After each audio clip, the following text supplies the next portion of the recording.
Red Sun is an alternate universe where Superman, instead of landing in Smallville, actually lands in Soviet Russia.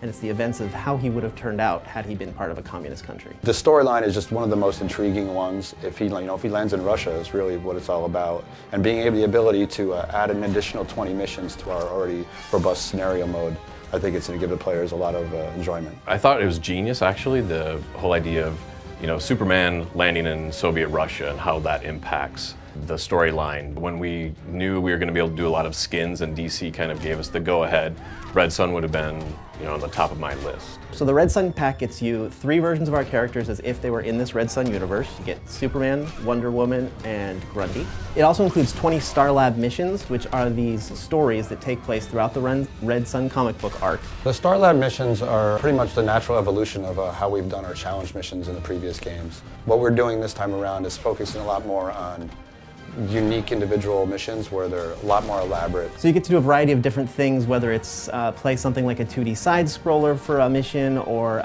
break into a building for a mission. It's just gameplay mechanics that you don't traditionally see as just fighting back and forth.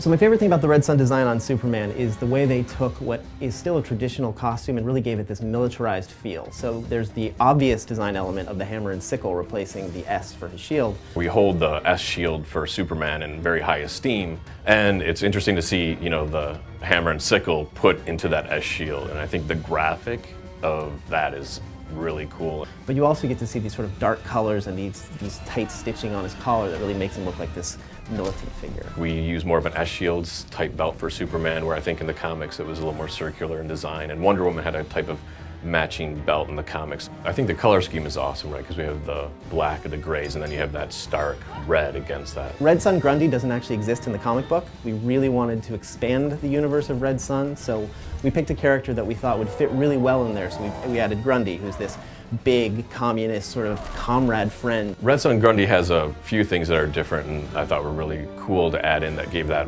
kind of Soviet flavor. And it's the fur hat that we all think of. He has lots of little medals on that you might not see in gameplay. Also, in his back, he has the sickle reminiscent of the hammer and sickle, and those are one of the weapons that he has. He really fits in well with the universe, but it gives fans a chance to see something completely new that they didn't see in the comic book.